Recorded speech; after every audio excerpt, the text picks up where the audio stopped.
చాలా రోజుల నుంచి ఇరాన్ అదేవిధంగా అమెరికా మధ్య అయితే భీకర దాడులు అంటే యుద్ధం జరుగుతుంది. ఈ విషయం అందరికి తెలిసిందే. సో, ఇప్పుడు ఏమైందంటే ఈ ట్రంప్ ఏం చేశాడంటే ఇరాన్ మీద కొన్ని సంచలన వ్యాఖ్యలు చేశాడు. ఏం సంచలన వ్యాఖ్యలంటే ఇరాన్‌లోని ఏ అయితే యుద్ధ సామాగ్రి ఉందో, ఎవరైతే సైనికులు ఉన్నారో, ఏదైతే యుద్ధ సామాగ్రిని ఉత్పత్తి చేస్తున్నటువంటి ఏదైతే ఫ్యాక్టరీలు ఉన్నాయో అన్నీ కూడా ధ్వంసం అయిపోయి శిఖర స్థితి కంటే మొత్తం పతనా స్థితికి వచ్చేసాయి. ఇంకా ఇరాన్ అనేది మొత్తం భూస్థాపితం అయిపోతుందని చెప్పేసి ట్రంప్ సంచలన వ్యాఖ్యలు చేశాడన్నమాట. ఇక ఇరాన్ పరిస్థితి ఇక ఖతమైపోయిందని క్లియర్ కట్‌గా ఆయనైతే సంచలన వ్యాఖ్యలు చేశాడు. సో, దీన్ని ఇరాన్ తిప్పికొట్టింది. ఏ విధంగా తిప్పికొట్టింది తెలుసా? ఇరాన్ ఒకటే చెప్పిందన్నమాట. అబద్ధ మాటలు మానుకో ట్రంప్.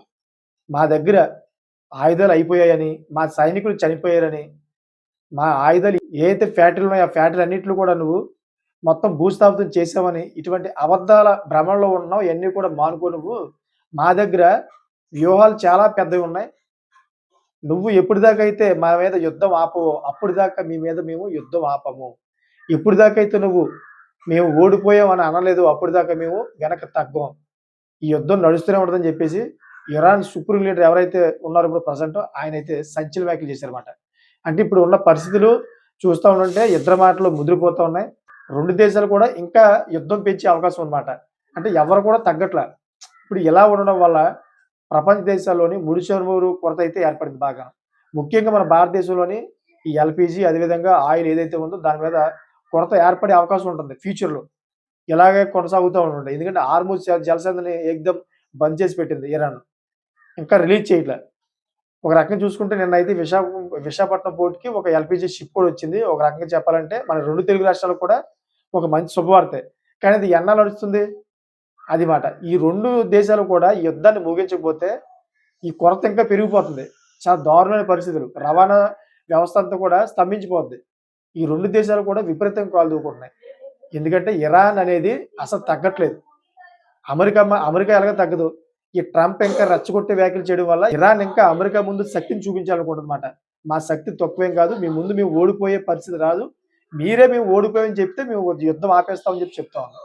సో, ఏది ఏమైనా గాని అటు ఇటు చూసి మన భారతదేశానికి ఎక్కువ నష్టం జరుగుతుంది. ఎందుకంటే మన భారతదేశంలోని ఎక్కువ మంది జనాభా ఉన్నాం కాబట్టి ఈ యుద్ధం చేసుకోవడం వల్ల ఈ ముడి చమురు ఏదైతే ఉందో ఈ ముడి చమురు తగ్గడం వల్ల కొద్దిగా ఇబ్బందులు పడుతూ ఉంటారు. ఇప్పుడేంటంటే ఇప్పుడున్నటువంటి మోడీ గారి దయ వల్ల ఎవరికి కూడా ఎటువంటి ఇబ్బంది లేదు. ఎందుకంటే ఆయన అంత ఫ్రీ మైండెడ్ తోటి చాలా ప్రీ ప్లాన్డ్ అన్నీ చేసుకుంటూ ముందుకెళ్తా ఉన్నారు. దాన్ని బట్టి మన ఇండియాలోని ముడి చమురు అంతా కూడా పుష్కలంగా ఉంది. అంతా కూడా ప్లానింగ్ ప్రకారం ముందు నుంచే ఇదంతా కూడా స్టోరేజ్ చేశారు. కానీ ఈ యుద్ధం నడుస్తున్న కొద్దీ మన భారతదేశం మీద కొంచెం ఎఫెక్ట్ పడే అవకాశం ఉంటుందన్నమాట. ప్రెజెంట్ ఇప్పుడు పాకిస్తాన్ చూసుకుంటే పాకిస్తాన్‌లో ఆల్రెడీ ఈ పరిస్థితి కనిపిస్తుందన్నమాట.